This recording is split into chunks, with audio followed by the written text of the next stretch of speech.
Check. So, I'm wearing blue. Sarah's wearing orange. Complementary pa rin, no? Di ba? Tapos white. Hindi talaga gusot yung mga damit namin. Guys, nagbe-breakfast ako kasi ewan ko, natatakot kasi ako magutom.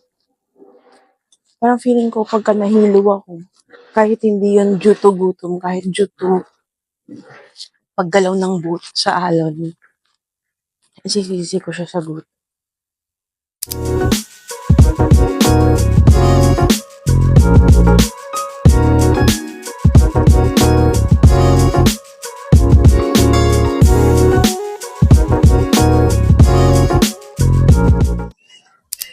Guys, alam niyo, nandito na kami for like an hour. Ang tagal. Oo, ang tagal. Hindi ko alam, parang pinunta kami dun sa may parang cafe para mag-intay. Para daw makasakay kami ng boat papuntang Nusa Penida. Pero parang ang tagal. Pero binook namin tong trip na to via Klook. Comment down below.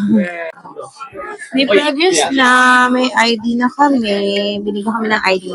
And we're just waiting for the tour guide. Ayun. Oh, ang daming tao. Hindi ko alam kung waiting area ba talaga to or cafe. Pero mukhang ito yung pinaka-waiting area na dapat.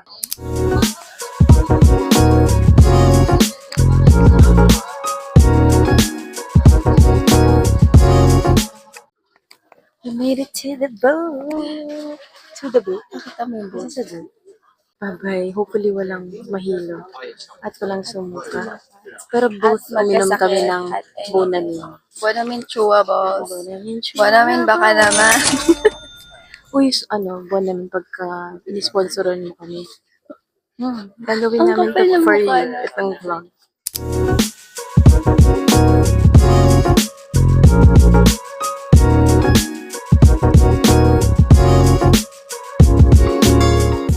Guys, nandito na kami sa Nusa Penida.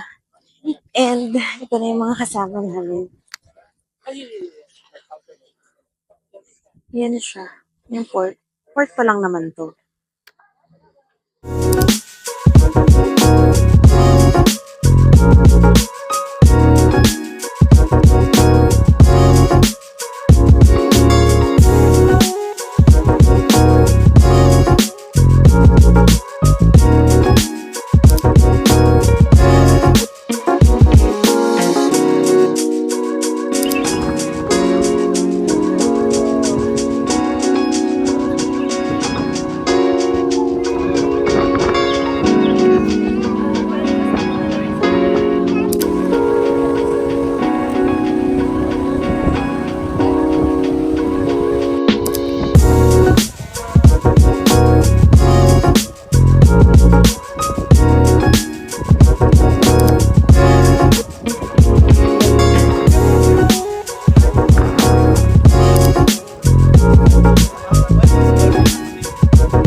Wow, for the Pocari Sweat. Pocari Sweat baka naman. No.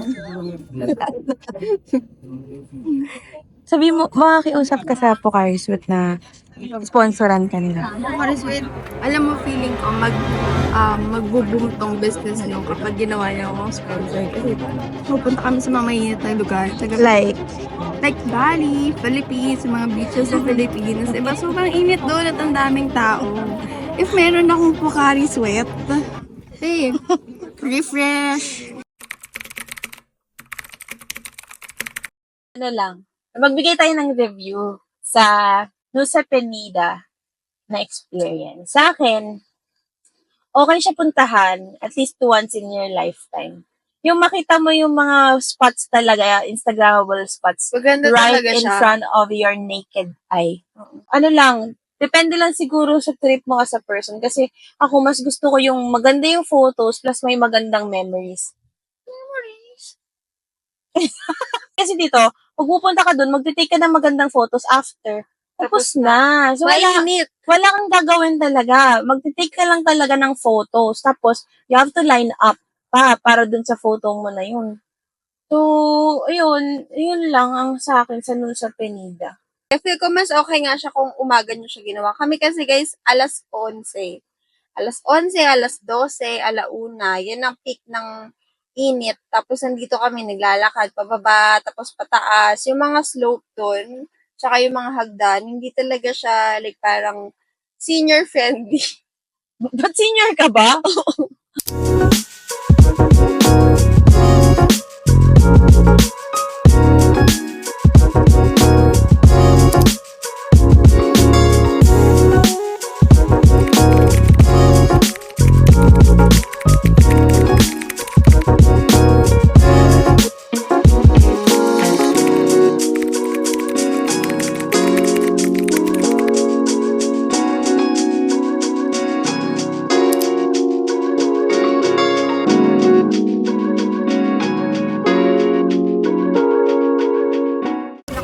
Guys, so dito kami sa Warung Indonesia. Order ako ng Fanta, strawberry, fried chicken, and chicken din with sweet and sour sauce. Masarap. Yung meal ko, 26,000 rupiah. Wala pang 100 pesos. Ito hindi ko alam kung magkano. Guys, nagmamadali na ako kasi magpapamassage ako ngayon after a very long day. Pero may cut-off kasi sila. I mean, ang closing nila is 11 p.m. Dito lang yung katabi ng ako ngayon. And it's currently 10:15, 10:20 p.m. So, sana tanggapin pa nila ako. Pakita ko sa inyo.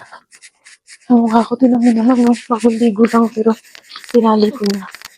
Let's go. Ito lang sila. Itong game nito.